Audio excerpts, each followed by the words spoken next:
Magandang araw po sa inyong lahat.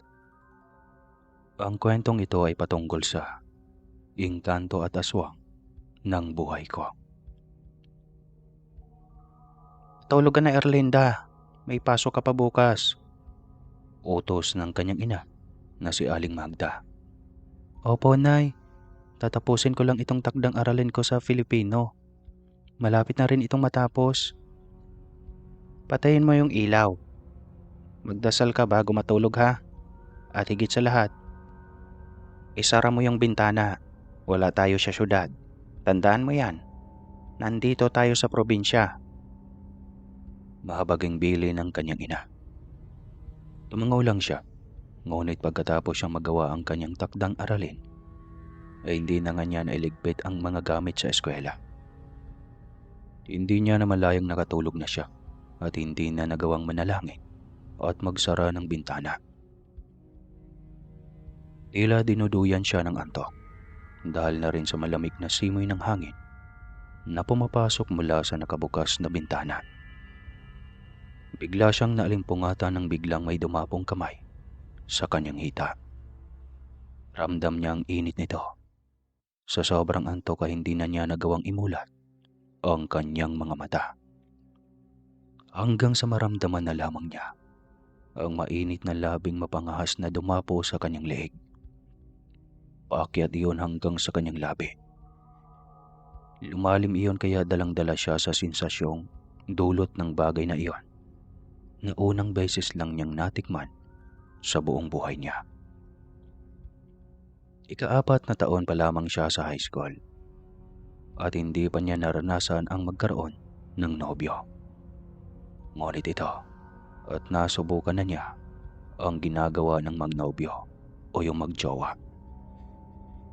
Dalang-dala siya at halos nasasabik pa sa susunod na hakbang ng estrangherong nakapatong sa kanya.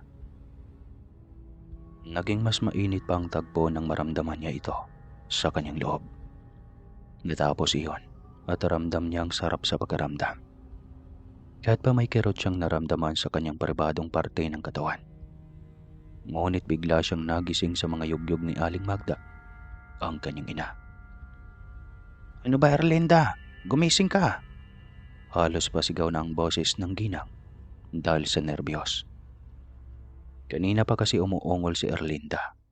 Ngunit kahit anong gising nito sa kanya, ay ayaw nitong magising. Nawala lamang ang pag-aalala nito nang tuluyan ng maimulat ni Erlinda ang kanyang mga mata. Diyos kong bata ka, ano bang nangyari sa iyo? At parang kay lalim ng bangungot mo. Hindi ka na naman ba nagdasal bago matulog ano? Tanong pa nito. Hindi siya sumagot, bagkus ay napakunot ang noo niya habang inaalala ang nangyari sa panaginip niya. Wala siyang sinabi sa kanyang ina. Binilin lamang nito bago umalis na bumangon na muna at magdasal bago bumalik sa pagtulog. Pagkatapos ay bumalik na ito sa kanilang kwarto. Tahimik siyang bumangon sabay sapo ng noo. Ngunit napapangwi siya nang maramdaman ang sakit ng kanyang katawan. Lalo na ang kirot sa pribadong parte. Napahawak siya dito at kinapa iyon. Totoong nangyari? Gulat na sambit niya, sabay tingin sa bahid ng dugo na kumapit sa kanyang kamay. Hindi na siya birahin. Iyon ang napagtanto niya. Totoo ang nangyari at hindi niya alam kung sino ang may gawa niyon sa kanya. Isa lang ang sigurado siya. Hindi ordinaryong taong may gawa at nagsimula na siyang matakot at kilabutan. Marahil totoo ang sinabi ng kanyang lola na noon ay may mga engkanto na nagkakagusto sa katulad nila mga tao. At ang iba ay lapas tanganan dahil sa pilitan ng mga itong angkinin at buntisin ang isang babae para tuluyan ng mapa sa kanila. Kinabahan si Erlinda. Ramdam niyang isa siya sa nabiktima ng isang engkanto. Ngunit paano naman niya iyon sasabihin sa kanyang mga magulang? Ngunit naalala niyang tila nagustuhan rin niya ang ginawa ng nilalang sa kanya. Maging ang mabangong hininga ng estrangherong iyon. ay tila naiwan pa sa kanyang alaala. Kaya paano niya kontrahin at ipagtabuyan sakaling uulit-ulitin muli niyon ang ginawa sa kanya. Nakatulog siyang muli matapos ang mahabang alalahanin. Kinabukasan nang magising siya ay inupoy na siya ng lagnat. Nagtaka ang kanyang ina kung bakit hindi pa siya lumalabas ng kwarto. Gayong nag-a-alarm naman siya para siya na ang kusang gigising at bamangon sa umaga. "Erlinda, mahuhuli ka na sa eskwela. Ano, hindi ka papasok?" Tanong ni Aling Magda. Nang hindi pa rin siya sumasagot, ay pumasok na ito sa kanyang kwarto. "Erlinda!" Sigaw nito, kaya napatingin na rin siya sa may pinto. "Nay, masama ang pakiramdam ko. Liliban na lang muna ako sa klase." Agad siyang nilapitan ng ina at kinapa siya nito. Napagtanto nga nitong inaapoy siya ng lagnat. Kumuha kagad ito ng malinis at basang bimbo, tsaka pinunasan ng kanyang noo at leeg. Pagkatapos ay pinakain muna bago pinainom ng gamot. Nakatulog siya pagkatapos at doon pumasok sa kanyang panaginip ang gwapong anyo ng binata na noon lang din niya nakita. "Paano ka nakapasok sa kwarto ko?" tanong niya rito nang makita itong nakatayo sa gilid ng kanyang kama. "Gusto kita, Erlinda," ang tanging wika nito. Nilapit pa nito ang mukha sa kanya, kaya naaamoy niya pati ang mabango at pamilyar na hininga nito. "Ikaw, tama. Ikaw ang nangahas na umangkin sa akin kagabi. Saan ka galing? Anong nilalang ka? Engkanto ka, hindi ba?" "Yan ang narinig ko mula sa lola ko. Dati siyang nabuntis ng engkanto sa lugar na ito, kaya umamin ka. Engkanto ka rin, hindi ba?" Tinitigan siya ng matagal ng binata bago ito sumagot. Matamis pa ang mga ngiti nito habang tumatangaw. "Oo, Erlinda. Isa akong engkanto. At unang araw pa lang na nakita kita sa likod ng inyong bahay, ay nabihag mo na agad ang aking puso." "Pero mapanghas ka. Bakit mo ako inangkin ng ganun kadali?" "Patawarin mo ako, aking mahal. Hindi ako nakapagpigil. Subalit pangako, bibigyan kita ng yaman sakaling magkaroon tayo ng anak na dalawa." "Ano? Hindi pwedeng mabuntis ako. Nag-aaral pa lang ako at kay bata pa. Ano na lang ang sasabihin ng mga tao sa amin? Paano ang dignidad ng pamilya ko?" "Mas mahalaga pa rin ang yaman sa mundo niyo, Erlinda. Kaya huwag mong isipin ang bagay na iyan." Pagtanto niyang totoo ang sinabi nito. Ngunit saan naman ito kukuha ng yaman na ipagyayabang nito sa kanya? Gwapo rin ito at mabilis na napalagay ang kanyang loob dito. Kaya para sa kanya, mas mainam siguro na patusin na niya ang alok nitong yaman kaysa maghirap pa rin sila sa probinsyang iyon ng kanyang ina. Kasamang naghihirap ang mga kapatid at buong pamilya. Kaya kung siya ang maging daan para guminhawa ang buhay nilang buong pamilya, ay gagawin niya. Ramdam din naman niya na may konting pagtingin siya sa estrangherong ito. Gusto na rin niyang bumalik sa lungsod dahil doon ang lugar na nakasanayan nila. Kung hindi nagbawas ng tauhan ang kumpanya na pinagtatrabahuan ng kanilang ama, ay wala naman sana sila ngayon sa probinsyang ito.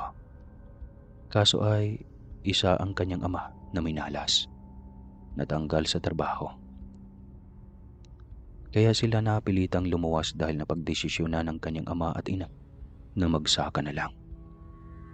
Nakita niyang mahirap ang buhay sa probinsya, lalo na at hindi sanay ang kanyang ama sa trabahong bukid.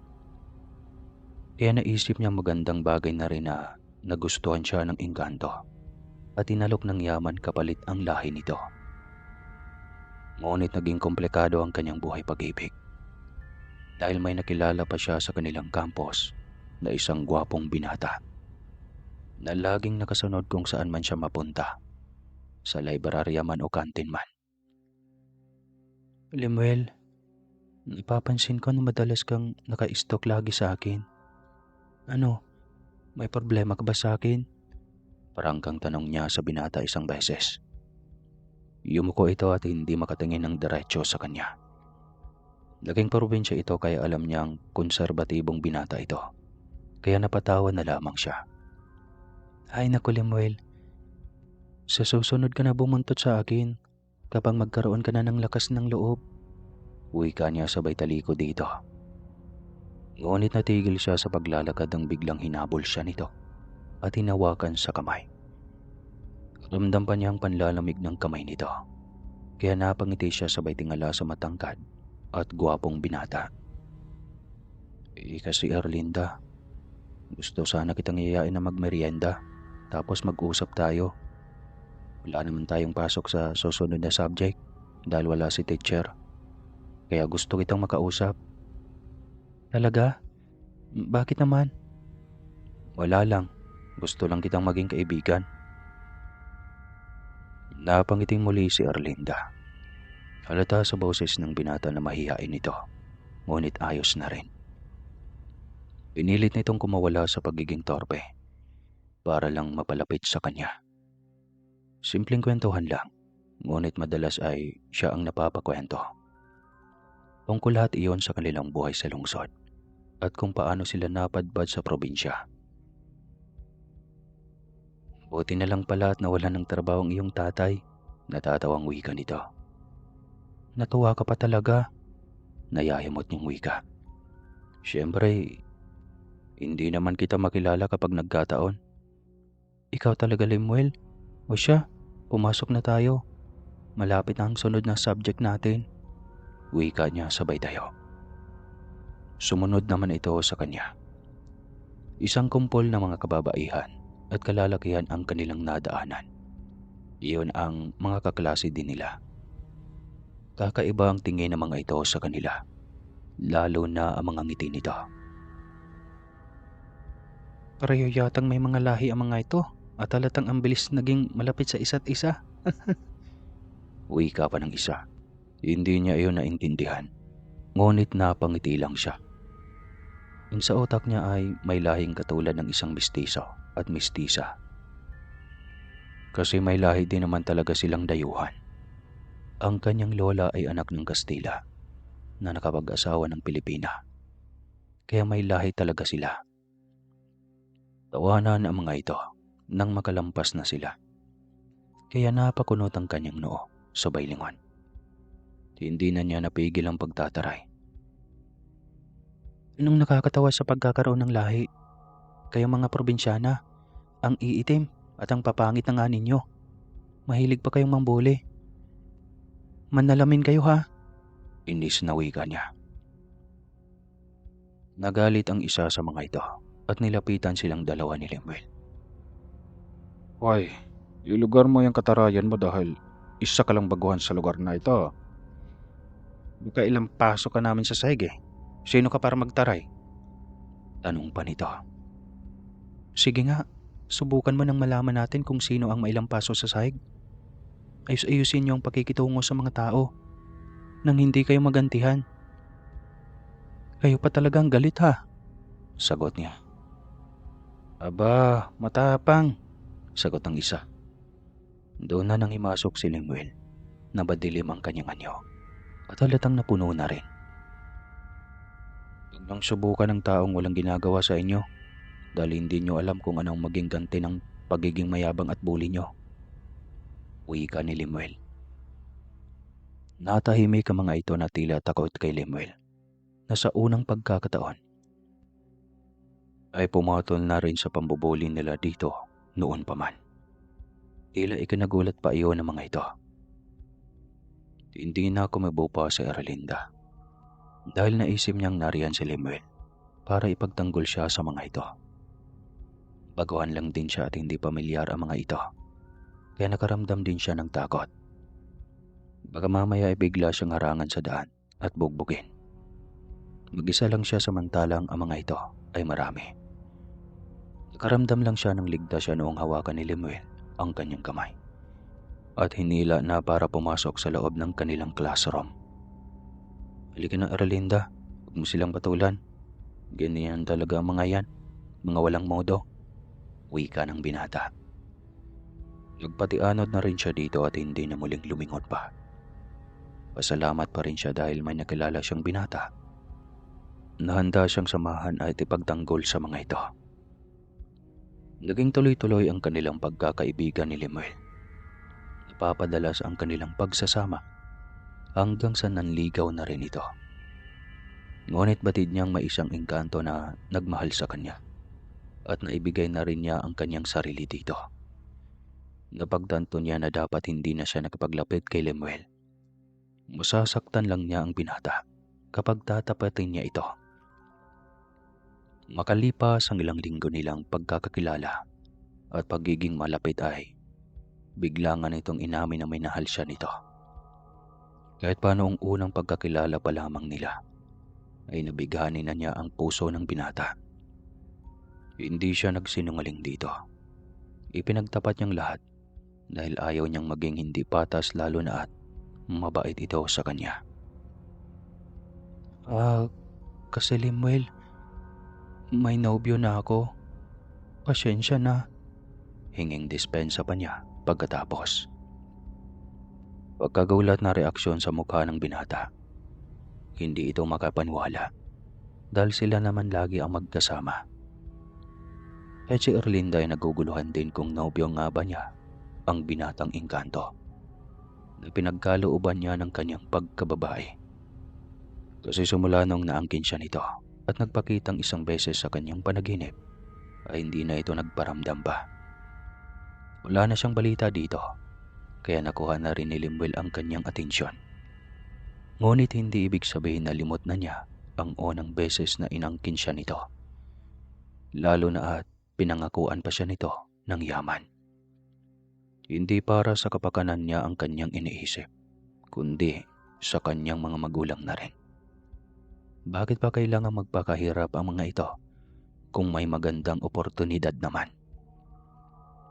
Ngunit ang tanong niya sa sarili ay kung totoo nga ba ang pangako ng binata o pinapaasa lang siya nito. O kaya nagbago ng isip nito dahil halata sa kanya na interesado siya sa yaman.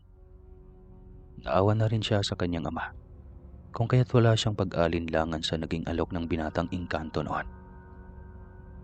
Sige na Lemuel, mauna na ako. Pasensya na talaga. Paalam niya at nagmamadali nang umalis. Ang buong akala niya ay titigilan na siya ng binata. Ngunit nagkamali siya. Dahil sinundan pa siya nito hanggang sa kanilang bahay. At nagulat na lang siya nang paglibas siya ng kanyang kwarto matapos magbihis. Ay nakaupo na ito sa upuang kawayan sa kanilang bakuran. O anak, tapos ka nang magbihis. Harapin mo na dito ang bisita mo. Sigaw ng kanyang inang.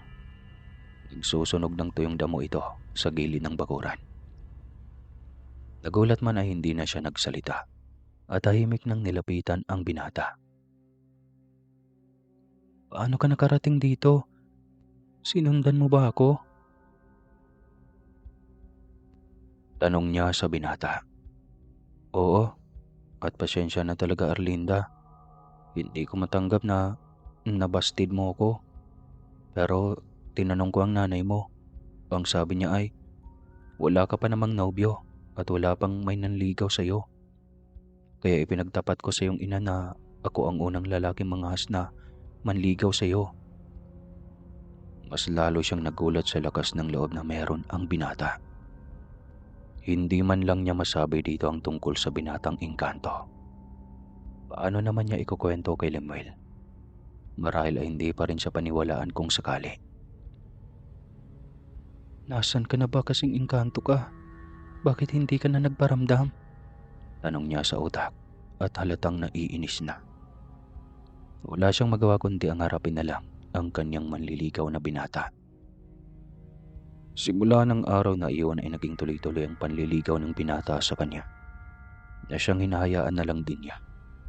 Kahit pa maging sa eskwelahan ay tampulan na rin sila ng tukso. Tahimik at kalmado lang din si Lemuel at hindi ito pumapatol sa mga kaklase nilang walang magawa sa buhay.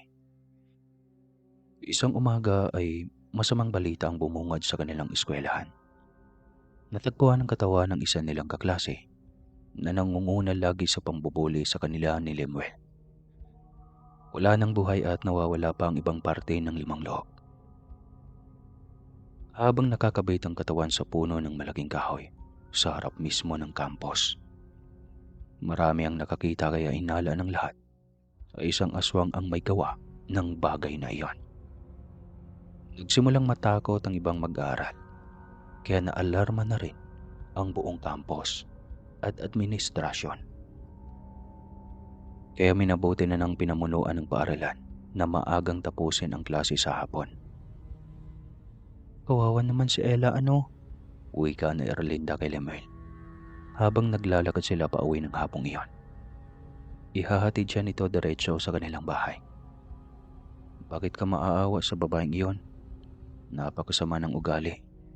Kaya nararapat lang sa kanya ang nangyari. Prangkang wika ng binata. Grabe, malaki yata ang galit mo sa kanya. Abay teka, baka ikaw ang may gawa ng bagay na iyon sa kanya. Biro niya rito. Bakit kung ako ang may gawa ng bagay na iyon? Matatakot ka na ba sa akin? Tanong nito, nang may nakakalokong ngiti. Napatitig siya dito kasabay ng pangingilabot. Nakuha agad ni Lemuel ang kanyang reaksyon. Kaya napatawa ito, sabay pingot ng kanyang ilong. Ito naman hindi na mabiro. Hindi akong may gawa ha, ano ka ba? Talaga lang masama ang ugali niya kaya nakarma siya. Biglang bawi nito. Napabuntong hininga na lang din siya, sabay ngiti. Nailing na lamang siya habang patuloy sa paglalakad.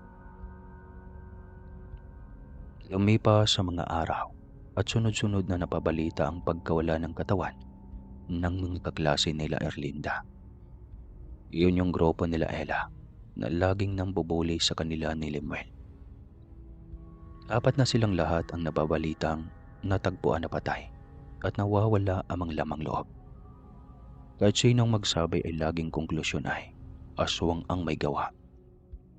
Kaya nagsimulang mabahala at matakot si Erlinda. Hindi pangkaraniwan iyon. Lalo na at mga kaklase niya lahat iyon. Paano kung siya na ang susunod? Nakakatrauma rin para sa kanya ang mga nangyari. Lemuel, mukhang hindi na maganda ang mga nangyayari sa ating paaralan. Paano kung tayo naman ang susunod na biktima? Tanong niya sa binata.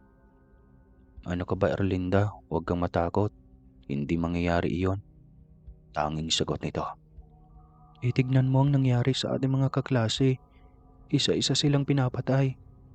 Paano kung bukas o sa susunod na araw o linggo ay may isa na naman ang mamamatay? Nginitian lang siya ng binata. Tinitigan ng matagal bago sumagot. Hindi naman siguro mangyari iyon. Huwag kang masyadong mag-isip ng negatibo. Halika na. Ihahati na kita sa inyo. Yayam nito. Tahimik na lang din siya. Kahit pa napapraning na ang kanyang utak. Sa isip niya kasi ay, kapag magtapat ulit ng panliligaw sa kanya si Lemuel, ay sasagutin na niya para may proprotekta sa kanya palagi. Mukhang sonerte naman ang binata dahil mismong sa tagbong iyon din ito, nabuksan ang tungkol sa panliligaw nito. Kaya wala nang ang kawalaang pagsagot na Erlinda dito. Nagaan din naman ang loob ng dalaga sa binata dahil sa patuloy nitong pagtatyagang ihatid sundo siya sa eskwelahan. Yun nga lang, hindi pa rin mawala sa isip niya ang binatang engkanto. Paano ba naman niya ito malimot? Gayong ito ang una sa lahat. Tila may hinanakit pa siya rito. Dahil sa hindi na nito nagparamdam sa kanya ng mahabang panahon. Malapit nang magtapos ang unang taon ng kanyang kolehiyo. Mag-iisang taon na rin ang pangyayari. Ngunit sariwa pa rin sa kanyang isipan lahat ng pangyayaring iyon. Alam niyang hindi lang basta panaginip lahat. Hindi na nga mawala-wala sa kanyang isipan ang mukha ng binatang engkanto. Kaya kung sakaling mang magkita silang muli, sa panaginip man o sa totoong buhay, ay alam niyang makilala pa rin niya kaagad ito. Pagdating sa bahay ay inalok muna niyang magmerienda ang nobyo. Hindi naman ito tumanggi at habang nagmemeryenda ay napasarap ang kanilang usapan. Hindi na malaya ng dalawa na magkagabi na kung hindi pa sinaway ng ama na Erlinda at sinabing delikado sa daan ay hindi pa matapos-tapos ang kanilang pag-uusap. Mag-ingat ka, Limuel. Paano ba yan gabi na? Nag-aalalang ani ni Erlinda. Ayos lang, asahan mong ligtas pa rin ako makakauwi, kaya wag mo akong alalahanin. Sagot nito, bago tuluyang umalis patungo sa paradahan ng habal-habal. Ganon nito katyagang manligaw noon kay Erlinda. Kahit magasto sa pamasahe sa tricycle, ay hindi nito alintana. Makamit lang ang pag-ibig nito. Hindi maiwasang mag-alala na Erlinda para sa nobyo. Kaya hindi siya makatulog, kakaisip at pag-aalala dito. Malalim na ang gabi bago siya nakatulog. Buti na lang at kinabukasan niyon ay walang pasok. Ang gabing iyon ay hindi niya inasahan ang pagbabalik ng estranghero sa kanyang panaginip. Ang matagal niyang inaasam na makapiling muli. Nung hagkan siya nito sa labi, ay naalala niya kaagad ang pamilyar na amoy nito. Muli ay nagpaubaya siya sa ginagawa nito hanggang sa pareho silang nasiyahan. Doon na niya iminulat ang kanyang mga mata upang masigurong hindi kaagad ito lilisan pagkatapos ng lahat. Sa wakas, nagparamdam ka ng muli. Ang tagal bago ka muling nagbalik, saad niya. Pasensya na. Nahuli ako ng amang hari at pinagbawalan akong bumalik sa mundo ng mga tao. Paliwanag nito. Kung ganoon, bakit ka nandito? Umakas lang ako dahil kataon na walang bantay ang lagusan. Sobra na akong nangungulila sa iyo, aking mahal.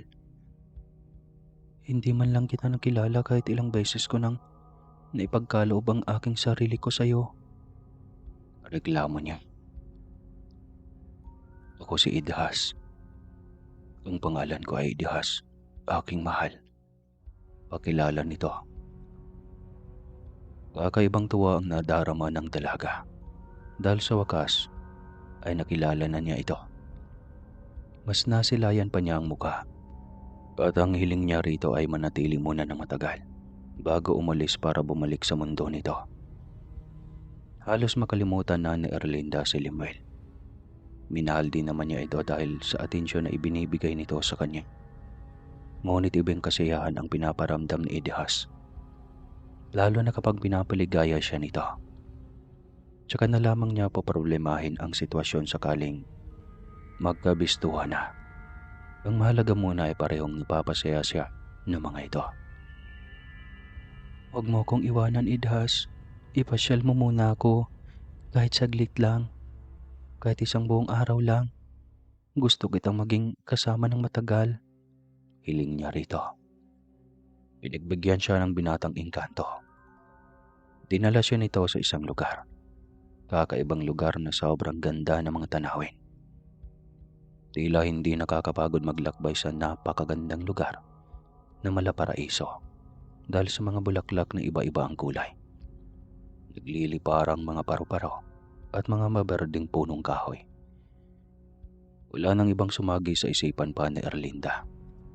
Ini-enjoy lamang niya ang bawat oras na kasama ang binata. Erlinda, palaging mo kong hintayin ha. Darating ang araw na babalik ako muli at manirahan matagal sa inyong daigdig. Kapag nasa tamang edad na ako, kapag hindi na hawak ng aking ama ang lahat ng desisyon ko sa buhay, bubuuin natin ang ating buhay na magkasama. Wika ng binata. Kailan naman kaya ang araw na iyon? Malapit na rin naman. Maghintay ka lang. Darating din ang araw na iyon at ipapangako ko sa iyo, magiging masaya ang ating pagsasama. Pangako nito sa kanya. Nang magpaalam na si Idhas ay may inaabot itong isang bagay.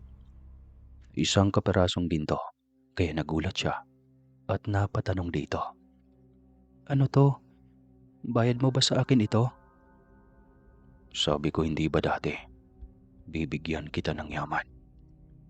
Basta mangako kang maging tapat at tunay sa akin dahil ikaw lang ang babaeng nais kong pakasalan sa huli. Bigla siyang nakaramdam ng konsyensya. Hindi niya alam kung para kay Idas ba iyon o para kay Lemuel. Napagtanto niyang tila parehong mahalaga sa buhay niya ang dalawa. Bakit hindi ka makasagot? Akala ko ba mahalaga rin ako sa'yo? Tanong ng binata.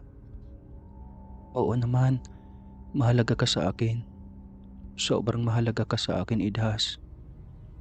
Maghihintay ako sa araw ng iyong pagbabalik, Sagot niya. Tuluyan na itong nagpaalam at doon lang din unti-unting narinig niya ang tila iyak ng marami sa kanyang paligid. Unti-unti niyang idinilat ang kanyang mga mata, sabay hawak ng kanyang lalamunan. Nay, tubig. Hiling niya sa ina. Diyos ko, salamat at gising ka na anak. Umiiyak pa ring wika nito. Mabilis itong tumayo at kumuha ng tubig, habang maingat namang inalalayan ni Lemuel na makaupo ang dalaga.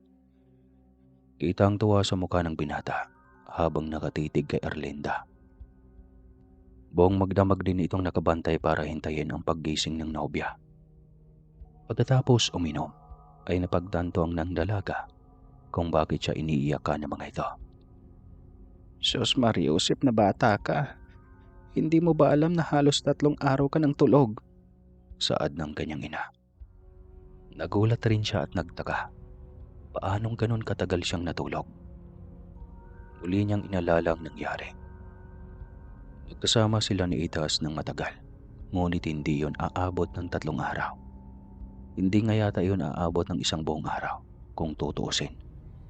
Kaya nagtaka siya nang sabihin iyon ng kanyang ina. Naengkanto ka malamang. Sabihin mo sa amin ang totoo, Erlinda. Sabat ni Lemuel.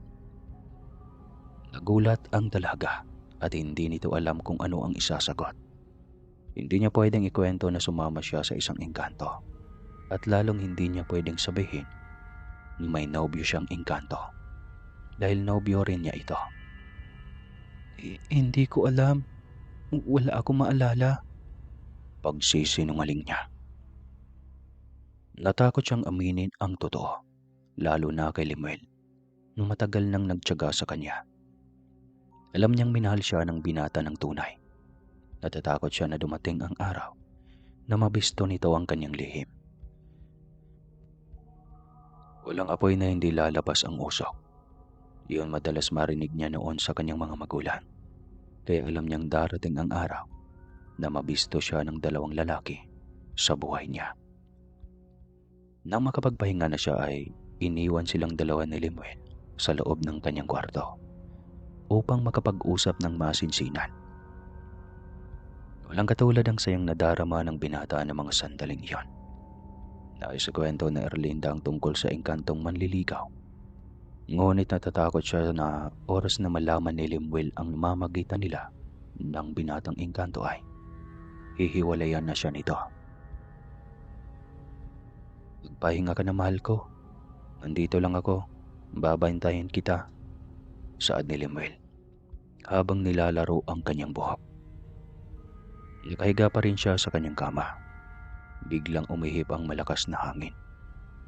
Pareho silang nagulat at napatingin sa bandang bintana kung saan ay unti-unting humubog ang isang bulto ng nilalang. Nagulat si Erlinda nang mapagtanto kung sino ang nilalang na ito. Idas, Sambit niya. Kilala mo ang nilalang na iyan? Akang tanong ni Lemuel. Natural lang na makilala niya ako dahil ako ang kanyang irog. Sabat ni Idas. Irog? Anong irog? Ako ang nag-iisang kasintahan ni Erlinda. Sagot ni Lemuel. Totoo bang sinasabi ng lalaking iyan, Erlinda? Tanong ni Idas sa dalaga. Hindi naman makasagot ang dalaga. Nanlamig sa takot ang buo niyang katawan. Hindi siya makatangaw. Hindi rin siya makahindi. Erlinda, sino ang nilalang na yan? Tanong ni Lemuel. na halos lalabas na ang kanyang halimaw ring katauhan. Lemuel, Idhas, patawarin niyo ko. Pero pareho ko naman kayong minahal. Naiiyak na sambit ni Arlinda. Hindi na napigilan ni Lemuel ang sarili. Sa galit nito ay biglang lumabas ang mahabang pangil nito. Mahabang balahibo sa buong katawan. Nagbabaga ang mga mata at maging ang mahabang kuko nito ay lumantad. Nagulat si Arlinda sa hindi inaasang pagkatao ni Lemuel. Aswang ka? Tanong niya. Hindi sumagot ang binata, bagkus ay nilapitan nito si Idhas at nakipagbuno. Ngunit mas makapangyarihan ang engkanto at mas malakas, kaya tumilapon ito sa dingding. Ako lang dapat ang pwedeng magmahal kay Erlinda. Hindi ikaw na isang engkanto. Kukunin mo sa mundo si Erlinda. Hindi mo magagawa iyan. Galit na wika ni Lemuel. Nagsisigaw si Erlinda dahil sa taranta. Narinig iyon ng kanyang mga magulang mula sa labas. Kaya dali-dali ang mga itong pumasok. Parehong naguluntang ang mga ito sa nasaksihan. Hindi alam ng ina ni Erlinda kung ano ang gagawin sa mga sandaling iyon. Ano ito? Ano ang mga nilalang na ito? Tanong din ng ama ni Erlinda na sobrang gulat sa nasaksihan. Ngunit bigla nitong naalala ang bisita at kapangyarihan ng asin laban sa mga ganitong uri ng nilalang. Kumuha ka ng asin, Magda. Bilisan mo! Utos ng ama ni Erlinda kay Aling Magda. Agad itong tumungo sa kusina at isa-isang sinabuyan ng asin ang mga nilalang. Naghuhumayaw ang mga ito sa sobrang sakit. Inulit-ulit sa buyan ni Aling Magda ang mga ito hanggang sa parehong nawala at tumakas. Sa pagkabigla ay nanatiling tulala si Erlinda. Hindi makapaniwala sa natuklasan. Pero ang hindi ordinaryong tawang kanyang naging karelasyon. Kinakwento niya lahat ng ito sa kanyang mga magulang. Malaman ng mga magulang niya ang lahat, ay agad ang mga itong tumawag ng albularyo. Binigyan siya ng pangontra sa mga ito. Pinasuot din siya ng habak upang tuluyang hindi makalapit ang mga ito sa kanya. Hindi ko akalaing aswang si Lemuel. Napakabuti niya sa iyo, Erlinda, saad ni Aling Magda. Hindi ko rin akalain, Nay. Pero kahit isa siyang aswang ay minahal ko rin siya. Hindi mo pwedeng mahalin ang kagaya niya, Erlinda. Ano kung hawaan ka niya? Tsaka paano ang maging anak niyo? Sigurado akong ang mga anak mo ang magmamana ng sumpa. Hindi ka ba naawa? Kaya hanggat maaga pa ay kalimutan mo na siya. Payo ng kanyang ina. Hindi naman yata ganun kalalim ang kanyang pag-ibig dito. Pero nasasaktan pa rin siya. Ngunit kailangan niyang balansin ang lahat. Maging si Idas ay hindi niya pwedeng bigyan ng pagkakataong makalapit sa kanya. Naisip rin niyang kapag tuluyan siyang iibig dito, ay pagdating ng panahon, ay hindi na niya makakasama ang kanyang pamilya. Maging katulad siya ng kanyang lola, na dinala ng mga engkanto sa kanilang mundo, at hindi na nakabalik pa. Ayaw niyang mangyari iyon. Mas gusto niyang manirahan sa mundo ng mga tao. Ngunit hindi sumuko ang dalawa. Sinubukan ng mga itong lapitan si Erlinda, ngunit hindi na mga ito magawa. Hanggang sa tuluyan na ang mga itong sumuko. Itinuon na lang ni Erlinda ang atensyon sa pag-aaral. Hanggang sa makapagtapos siya ng kursong commerce. Agad siyang naghanap ng trabaho at maswerteng nakapasok agad sa isang napakalaking kumpanya. Itinaguyod na Erlinda ang pag-aaral ng 4 pa niyang kapatid. Marami siyang naging manliligaw, subalit hindi na niya ang mga ito pinapansin pa. Sa paglipas ng mga taon, ay hindi na napansin ni Erlinda ang kanyang edad. Umandang dalaga na siya subalit hindi siya nababahala. Wala na siyang gana pagdating sa pag-ibig. Handa na niyang harapin ang bukas ng mag-isa. Hanggang sa lumipas sa mga taon, May kanya-kanyang buhay na ang mga kapatid niyang napagtapos niya ng kolehiyo. May anak na rin ang mga ito. Napagtanto niyang napag-iwanan na siya ng panahon. Kahit anong gawin niya ay manhid talaga ang kanyang puso. Hindi na ito nakaramdam pa ng pag-ibig, kahit isa man lang sa mga nanligaw sa kanya noon. Tinanggap na lamang niya sa sarili na mag-isa niyang harapin ang bukas. Wala siyang pinagsisihan at tanggap niya ang kapalaran na mayroon siya.